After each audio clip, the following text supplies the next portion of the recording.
A quiet but critical signal is emerging from Washington. No security guarantees for Kyiv, not yet. As fragile peace talks inch forward, President Donald Trump is holding back America's biggest leverage card. And now, with new negotiations possibly on the horizon, the question is no longer if a deal is coming, but on whose terms. The United States is drawing a line, quietly but firmly. According to multiple European and American officials cited by Politico, Washington does not plan to offer Ukraine formal security guarantees before Kyiv reaches a peace agreement with Moscow. In other words, no long-term American shield until there is a deal. At the center of this strategy is President Donald Trump. A senior U.S. official says Trump is deliberately using security guarantees as leverage over Ukrainian President Volodymyr Zelenskyy. The calculation? Lock down the terms first, solidify the commitments.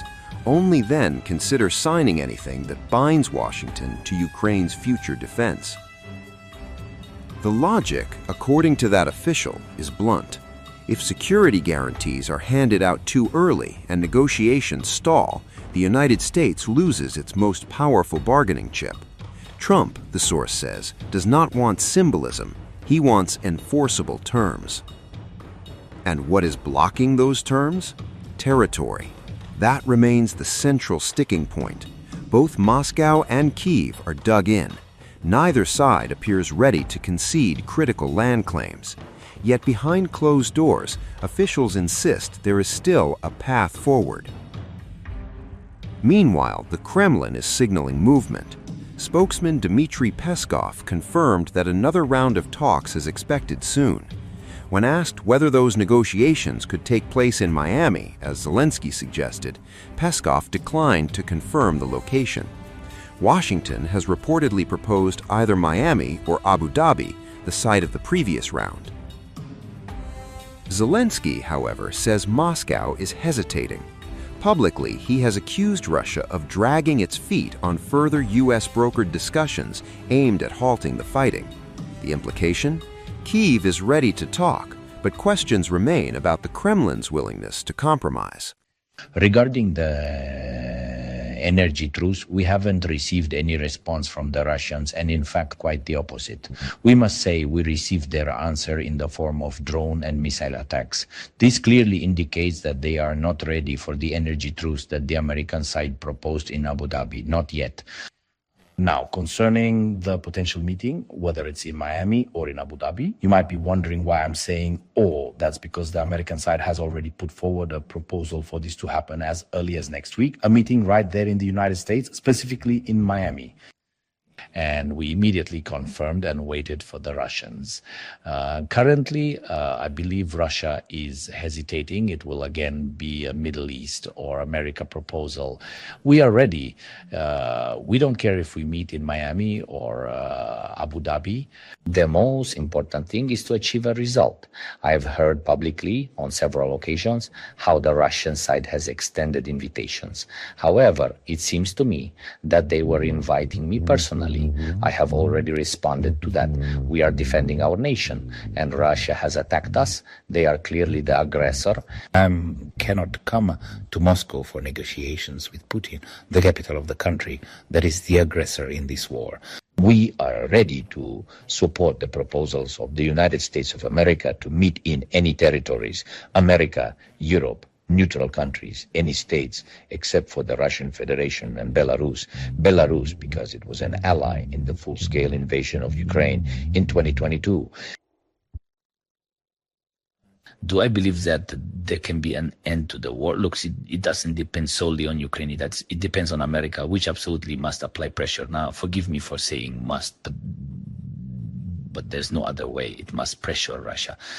If there is a will not only from the Ukrainian side, but also from the aggressor's side, then we can manage to end hostilities by summer. Why? Because the phased nature of this process depends primarily for Ukrainians on security guarantees. to know, not just to believe, but to truly know that in the future, Russian aggression will be impossible. Or if Russia still decides to proceed with it, we will not be alone and there will be strong protection. These are security guarantees primarily from the United States of America, from strong military packages and so on. Therefore, the signing of this agreement depends today exclusively on the United States of America. We have some understanding. We will keep you informed. As we said, we expect the second round to happen soon. Actually, it will be the third. The next round will happen soon. We'll update you on the location. For the UK, we're spending the highest level of support ever on Ukraine. Today, I'm announcing a new £500 million package of urgent air defence support, President Zelensky's top priority. £150 million for Pearl, for air defence interceptors, £400 million for 1,000 lightweight multi-role missiles, and an extra 1,200 air defence missiles with partners from the Air Defence Consortium. The military support promised here today at the UDCG has a direct impact on the front line, a direct impact on the number of Ukrainian lives lost. But we need to dig deeper into our stockpiles and into our pockets. Nothing is off limits for Putin. To Boris Pistorius, my good friend and co-chair of the UDCG. And make no mistake, Putin is watching what we do today. Let him show that we are more united, more determined than ever to stand with Ukraine.